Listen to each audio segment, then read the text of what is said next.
I'm just a little girl, but I have big dreams. I have a dream that one day I'll dance in the San Francisco Ballet. I like to swim too. One day, when I'm not busy dancing, I'd like to swim in the ocean. This is the world of sea turtles. For more than 150 million years, they have swum the oceans of planet Earth with little concern for political or geophysical borders. Except in the Arctic, sea turtles are found all around the world.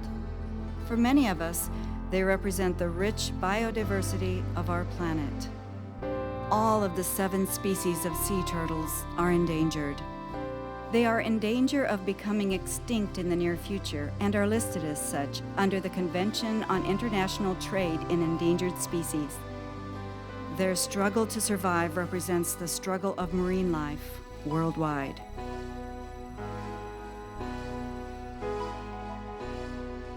The largest species of sea turtle is the leatherback sea turtle. Leatherbacks can reach a length of up to 3 meters and weigh nearly a ton.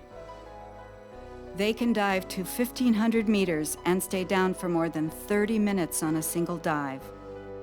They feed mostly on jellyfish, an unlikely but nourishing food source found most notably in the Pacific along the California and Oregon coastlines. Here, upwelling waters deliver nutrients to the base of the food chain and ultimately to hungry sea turtles. Leatherbacks are amazing ocean travelers. They migrate all the way from Papua in eastern Indonesia to the Monterey Bay, where they gorge on localized blooms of jellyfish. Leatherback sea turtles are critically endangered.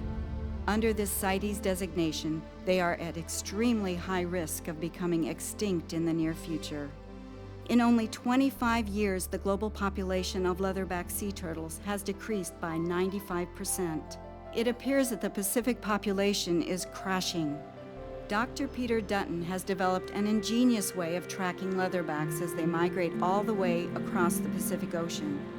Now, when the turtle comes up to the surface, it switches on and a signal starts transmitting to the satellites. The leatherbacks that we find off California and the North Pacific were actually from the other side of the ocean. They were from the nesting population in Indonesia.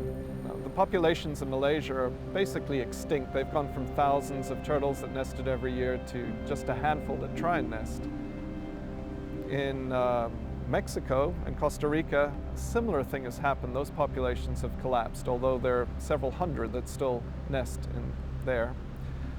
Interestingly, in the Western Pacific, there's a little bit of hope. Those populations apparently still have large numbers of turtles nesting. What we don't know is whether they continue to decline or we're about to see the similar collapse that we've seen in other parts of the Pacific. Major threats to the survival of sea turtles, including leatherbacks, are their accidental capture and drowning in the tuna and swordfishing industries, commercial exploitation of sea turtle eggs for human consumption, the development and destruction of their critical nesting beaches, and ocean pollution. Pacific leatherbacks spend most of their lives in the open sea, making unbelievable crossings between the beaches in Indonesia, where they were born, to the feeding grounds off the west coast of the U.S. From an evolutionary standpoint, this has proven to be a successful strategy. During these perilous migrations every 3 to 4 years, leatherbacks are subject to entanglement on more than 5 million baited hooks set each day that are meant for dwindling stocks of swordfish. And each day, as much as 100,000 miles of monofilament fishing line is cast with the hooks that drown sea turtles. As a result, as many as 40,000 sea turtles are accidentally killed each year from longline fishing alone. Due to the research efforts of Oceana, a conservation organization dedicated to saving marine life, new hooks called circle hooks have been developed that are far less likely to ensnare sea turtles.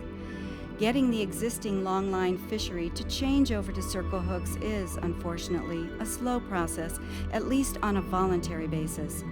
Still, some fishermen are choosing to make this change, and those that are should be applauded for this. Jay Nichols works with the Ocean Conservancy to educate people about sea turtles. He is one of the strongest and most passionate advocates helping to save them. There are sea turtles kind of all over the Pacific Ocean, and they're not uniformly distributed. They're not just regularly dispersed throughout the ocean. There are hotspots, and those hotspots can be either on the beaches or in the feeding grounds. So here in Monterey Bay, this is a feeding ground hotspot. And over in Jamersmameti in Papua is a nesting hotspot.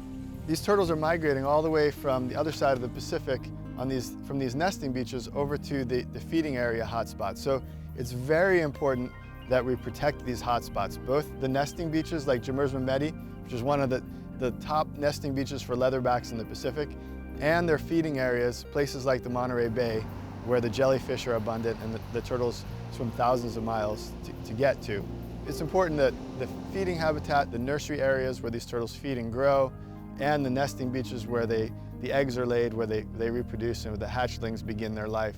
And then the migration corridors, these areas where the swimways, where the turtles are moving between the nesting beaches and the feeding areas. Those are also important areas to protect. So, you know, the turtles give us kind of some guidance on how to protect them. They show us where they like to hang out and feed. They show us where they like to nest. We need to protect both of those areas, as well as the corridor that connects those two areas.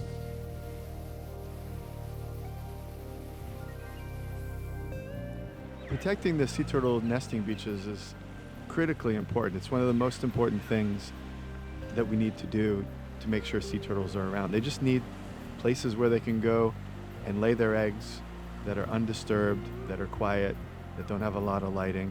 Places like Jamersmameti in Papua are extremely important to protect because they're still relatively intact, undeveloped places where these turtles have to go and come up on land and lay their eggs. We absolutely need to protect the last nesting beaches.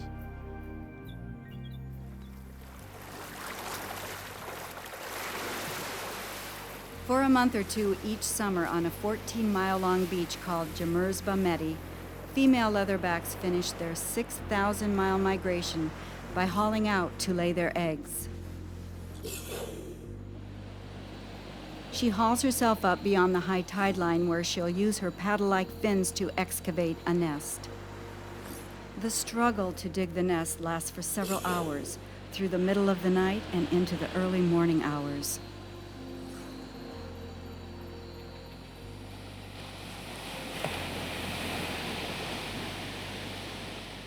Using her rear fins, the mother leatherback delicately deposits the eggs into the nest.